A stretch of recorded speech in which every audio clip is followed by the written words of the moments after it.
पहले राजस्थान में हजारों की संख्या में फर्जी आधार मिला, अब उत्तर प्रदेश के रायबरेली और बरेली में हजारों की संख्या में फर्जी आधार मिला है।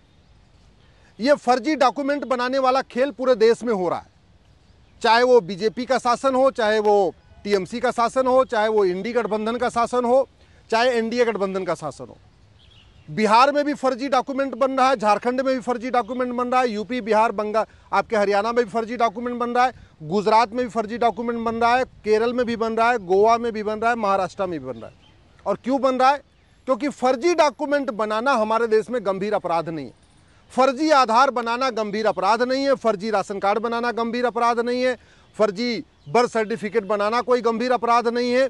तो नतीजा ये हो रहा है कि बाहर के जो घुसपैठिए भारत में आ चुके हैं, जो लगभग 5.5 करोड़ हो चुके हैं, ये पहले 2,000 रुपये देते हैं जाके कॉमन सर्विस सेंटर पे, वहाँ से आधार बनवा लेते हैं। जैसे ही एक डॉक्यूमेंट हो जाता है फिर दलाल को पकड़ते हैं, 2,000 रुपये में राशन कार्ड बनवा लेते हैं। जब इनके पास 2 डॉक्यूमेंट हो जाता है फिर एक दलाल को पकड़ते हैं, नगर निगम से ये बर्थ सर्टिफिकेट बनवा लेते हैं। जब 3 डॉक्यूमेंट हो जाता है फिर एक दलाल को पकड़ते हैं, आरटीओ ऑफिस से ड्राइविंग लाइसेंस बनवा लेते हैं। जब 4 डॉक्यूमेंट हो जाता है उसके बाद फिर एक दलाल को पकड़ते हैं, तहसीलदार के यहाँ या एसडीएम के यहाँ, वहाँ से डोमिसाइल सर्टिफिकेट बनवा लेते हैं। और जब 5 डॉक्यूमेंट हो जाता है फिर किसी वोटजीवी नेता को पकड़ते हैं, नोटजीवी नेता को पकड़ते हैं, वो इनका वोटर आईडी में नाम जुड़वा देता है। और जब इनका वोटर आईडी में नाम भी जुड़ गया, 5-6 डॉक्यूमेंट भी बन गया, उसके बाद ये बैंक खाता खोल लेते हैं, जनधन योजना का लाभ लेते हैं, मुफ्त में सिलेंडर लेते हैं, मुफ्त में बिजली लेते हैं, मुफ्त में पानी लेते हैं, मुफ्त में मकान लेते हैं। इनके बच्चों को वजीफा मिलना शुरू हो जाता है, यानी केंद्र सरकार की सभी योजनाओं का लाभ लेते हैं, राज्य सरकार की सभी योजनाओं का लाभ लेते हैं। और उसके अलावा जो minority commission, minority affair ministry की सारी योजनाएं, उसका भी लाभ ले रहे। मैं बार बार कह रहा हूं, फिर कह रहा हूं, ये सांसद विधायक तू मैं करना छोड़ दें, बतौलेबाजी करना छोड़ दें, आरोप प्रत्यारोप छोड़ दें, ये बुद्धू और बुद्धिमान वाला खेल छोड़ दें, नूरा कुश्ती छोड़ दें, ये तू चोर मैं सिपाही वाला खेल छोड़ें और कठोर कानून बनाए। ये हाईवे बनाने से, एक्सप्रेसवे बनाने से, एयरपोर्ट बनाने से, बुलेट ट्रेन चलाने से भारत नहीं बचेगा। फ्रांस में, यूरोप में ये सब चीज़ है। हम जो भारत में आज कर रहे हैं, यूरोप में, फ्रांस में वो 30-40 साल पहले हो चुका है। इसके बाद भी फ्रांस भी जल रहा है, पूरा यूरोप भी जल रहा है। घुसपैठियों को निकालना है तो सबसे पहले घुसपैठ को देशद्रोह घोषित करिए, घुसपैठ को राष्ट्र की सुरक्षा के लिए खतरा घोषित करिए, घुसपैठ को देश की एकता अखंडता के लिए खतरा घोषित करिए, घुसपैठ को ऑर्गेनाइज क्राइम डिक्लेयर करिए। उससे फायदा ये होगा कि जो पुलिस है वो घुसपैठियों पे एनएसए लगाना शुरू कर देगी, यूएपीए लगाना शुरू कर देगी, वेजिंग वॉर की धारा लगाना शुरू कर देगी, देशद्रोह की धारा लगाना शुरू कर देगी, गैंगस्टर एक्ट लगाना शुरू कर देगी।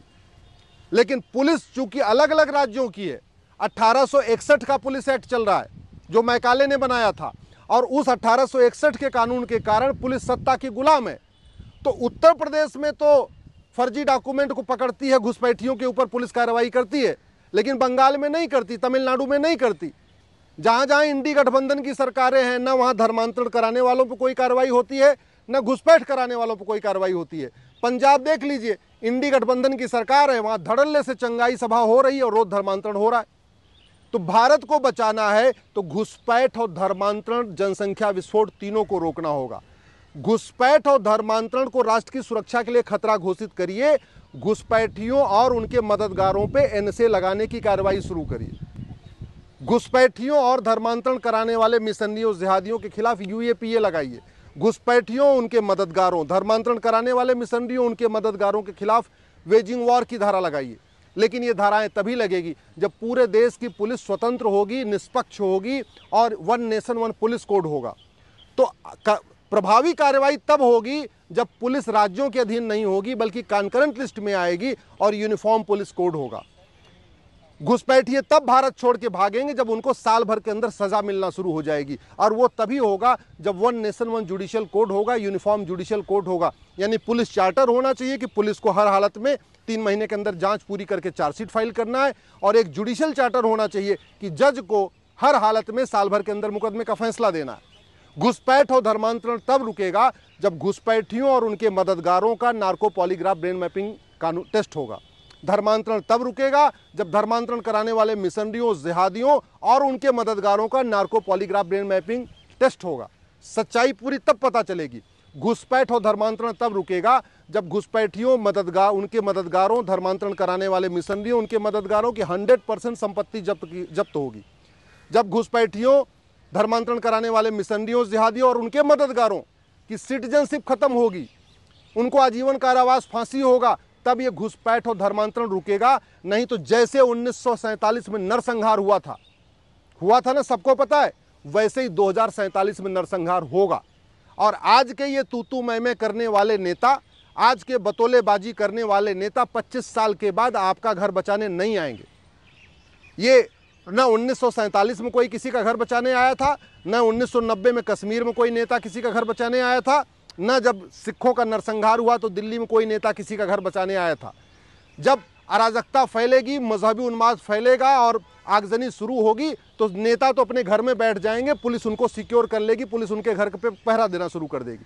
अंत में फंसेगी आम जनता, फंसेंगे हम और आप, घर जलेगा हमारा आपका, बच्चों के साथ जो गड़बड़ होगा हमारे आपके बच्चों का होगा। जो बड़े बड़े नेता हैं इनको कोई फर्क नहीं पड़ेगा। और वैसे भी ये जो जितनी जातिवादी पार्टी खोल के बैठे हैं, भाषावादी पार्टी खोल के बैठे हैं, क्षेत्रवादी पार्टी खोल के बैठे हैं, कोई इसमें 5,000 करोड़ का मालिक है, कोई 10,000 करोड़ का मालिक है, कोई 20,000 करोड़ का मालिक है। ये जितने बड़े बड़े नेता हैं ना, जो बतौलेबाजी करते हैं, समाजवाद की बात करते हैं, अम्बेडकरवाद की बात करते हैं, पेरियारवाद की बात करते हैं, गांधीवाद की बात करते हैं, नेहरूवाद की बात करते हैं, जो ये 500 रुपये का कुर्ता पैजामा आपको बेवकूफ़ बनाने के लिए पहन के खड़े हुए हैं, ये 5-5 हज़ार करोड़ के मालिक हैं। इनके पास ऑस्ट्रेलिया में भी घर है, लंदन में भी घर है, विदेशों में इन्होंने खूब बना रखा है, अपना महल भी बना रखा है, फार्म हाउस भी खरीद रखा है। जैसे ही भारत में अराजकता शुरू होगी, आतंकवाद फैलेगा, मजहबी उन्माद फैलेगा, नरसंहार शुरू होगा, ये सबसे पहले अपने परिवार को लेके भाग जाएंगे।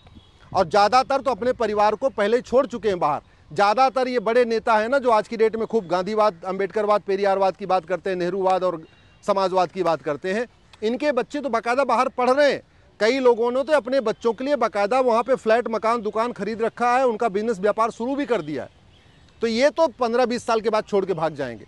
फंसेगा कौन? आम जनता।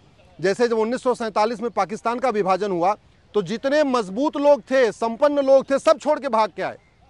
आडवाणी जी भारत आ गए, जेठमलानी जी भारत आ गए, मिल्खा सिंह भारत आ गए, गुलजार भारत आ गए, सुनील दत्त भारत आ गए, ऋतिक रोशन के दादा रोशन साहब बाहर भारत आ गए, अपना कपूर खानदान के जो थे पृथ्वीराज कपूर वो भारत आ गए। तो जितने एलिट क्लास के थे, संभ्रांत वर्ग थे, बड़े व्यापारी थे, वो सब अपना कुछ छोड़ छाड़ के पहले आ गए भारत में। फंसा कौन पाकिस्तान में? वो मिडिल क्लास, लोअर क्लास। फंसा कौन पाकिस्तान में? बेचारे दलित फंसे, पिछड़े फंसे, किसान फंसे, मजदूर फंसे, और आज उनको कन्वर्ट कर दिया गया। ऐसे ही 2047 में आज के बतौलेबाज नेता, आज के तू मैं करने वाले, आरोप प्रत्यारोप करने वाले नेता, ये 20-25 साल के बाद भाग जाएंगे। कोई इटली भाग जाएगा, कोई ऑस्ट्रेलिया भाग जाएगा, कोई लंदन भाग जाएगा। फंसेगा कौन यहाँ पे? आम भारतीय, किसान, मजदूर, पिछड़ा, आदिवासी, दलित, ये जो मिडिल क्लास के लोग हैं, लोअर क्लास के लोग, ये फंसेंगे और फिर ये बचाने नहीं आएंगे। इसलिए मैं आपसे निवेदन कर रहा हूँ, अपने अपने नेताओं को पकड़िए, उनसे पूछिए कि हमारा कानून दुनिया का सबसे सर्वोत्तम कानून क्यों नहीं है, हमारी पुलिस दुनिया की सर्वोत्तम पुलिस क्यों नहीं है, हमारी न्यायिक व्यवस्था दुनिया की सर्वोत्तम न्यायिक व्यवस्था क्यों नहीं है। आखिर दुबई में सड़क के किनारे अवैध निर्माण नहीं होता है, भारत में अवैध निर्माण क्यों हो रहा है? आखिर चीन में इतना भ्रष्टाचार नहीं, भारत में इतना ज़्यादा क्यों है? आखिर हमारे देश में घूस लेके घुसपैठियों की मदद क्यों हो जाती है? चीन में तो कोई घुसपैठियों की मदद नहीं करता, जापान में तो कोई नहीं करता, सिंगापुर में तो कोई नहीं करता, अरब में कोई नहीं करता, कुवैत में कोई नहीं करता, दुबई में कोई नहीं करता। अपने अपने नेताओं से पूछिए कि ये बांग्लादेशी कुवैत क्यों नहीं जाते, दुबई क्यों नहीं जाते, अरब क्यों नहीं जाते, सिंगापुर क्यों नहीं जाते, भारत ही क्यों आते? और भारत में आ रहे हैं तो घुसपैठियों की 100% संपत्ति जब्त करने, नागरिकता खत्म करने, आजीवन कारावास, फांसी देने के लिए कानून क्यों नहीं बन रहा है? घुसपैठियों की जो मदद करते हैं सरकारी बाबू, लेखपाल, पटवारी या जो भी हवलदार, थानेदार या नेता जो भी मदद कर रहा है, इनके खिलाफ कार्रवाई क्यों नहीं हो रही है? देश को बचाना है तो कठोर कानून की मांग करिए। बतौलेबाजी से देश नहीं बचेगा। आने वाला परिणाम, आने वाला समय बहुत ही खतरनाक है, बहुत ही दुखदायी है।